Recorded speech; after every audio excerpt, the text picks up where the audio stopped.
সুপ্রিয় দর্শক, আজকের আবহাওয়াটা ভালোই ছিল, কিন্তু সারাদিন ভালো থাকা সত্ত্বেও বিকালে হুট করে আবার বৃষ্টি চলে আসে হুড়মুড় করে। তো তারপরে হচ্ছে উম, এদিক দিয়ে বৃষ্টির পানি ঢুকতেছিল। তো তাই জন্য তাড়াতাড়ি করে নিচের পর্দাটা বন্ধ করে দিচ্ছিলাম। এদিকে নিচে উম, শক্তভাবে হচ্ছে আলাদাভাবে নেট দিয়েছি, কারণ হচ্ছে এদিকে মানুষজন যায়, বাট আবার হচ্ছে কুকুর বা হচ্ছে শিয়ালও অত্যাচার করে, এই জন্য নিচের দিকে শক্ত নেট দেওয়া উচিত, দিলে খামারের জন্য ভালো হবে। এদিক দিয়ে বন্ধ করে দিচ্ছি। হঠাৎ করে হচ্ছে এখন বৃষ্টি হচ্ছে, এই জন্য একটু পরিশ্রমটা বেশি করতে হয়, কারণ খামারের কোনোভাবে লিটার বা ঘুম নষ্ট করা যাবে না, নষ্ট করলে অনেক খাটনি হয়। তাই কারণে পর্দাগুলো তাড়াতাড়ি নামাই দিচ্ছি। পর্দাগুলো নামানো থাকলে ভিতরে আর হচ্ছে সার যাবে না। আমার মনে হয় এই মাছটা গেলে আল্লাহ দিলে আর কোনো বৃষ্টি টিষ্টি হবে না, তাই এই মাছটা হচ্ছে একটু চেক দিয়ে চেপে চেপে রাখা লাগবে। পর্দাগুলো নামাই দিচ্ছি। তো সবগুলা যারা নতুন খামারি তারা এইভাবে করার চেষ্টা করবেন, কারণ দুই ধরনের পর্দা করলে দেখা যাচ্ছে বৃষ্টির সময় নিচেরটা নামাই দিলেন, উপর দিয়ে হালকা ঠান্ডা গেল, এতে হচ্ছে ঘরের মধ্যে গ্যাস জমা হওয়ার কোনো ভয় থাকে না।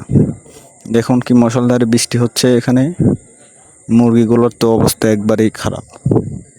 পোলট্রি মুরগি একটা জিনিস, অন্ধকারে খাবার খায় না। এদিকে অতিরিক্ত জোরে বৃষ্টি আসার কারণে হুট করে একদম ঘরের মধ্যে অন্ধকার হয়ে আছে, এই জন্য মুরগিগুলো খাদ্য খাচ্ছে না। তাই জন্য বাল্বগুলো জ্বালায় জ্বলে, যেগুলো হচ্ছে কারেন্ট গেলে জ্বলে, এগুলা হচ্ছে রাখতে হবে, যেন কারেন্ট যাওয়ার পরে বাল্বগুলো জ্বালাই দেওয়া যায়। জ্বালাই দিলে পর্যাপ্ত পরিমাণে আলো পাইলে মুরগিগুলো ভালো নজর করবে। নাহলে দেখুন কী অবস্থা হয়ে গেছে মুরগিগুলোর বৃষ্টির কারণে। আবার এই দিক থেকে ঠান্ডা আসতেছিল জন্যে এদিক থেকে মুরগিগুলো সরে গেছে, আর কোনো খাওয়া দাওয়ার লড়াচড়া করছে না, একদম চুপচাপ। হঠাৎ করে বৃষ্টি এগুলো মুরগির জন্য একটা বিপদই তৈরি করে, কারণ হচ্ছে বৃষ্টি চলে আসলে ঠান্ডা আবহাওয়া, আবার এই রোদের জন্য গরম আবহাওয়া, এগুলো আবহাওয়ার মধ্যে মুরগি হচ্ছে বিপদে পড়ে যায়।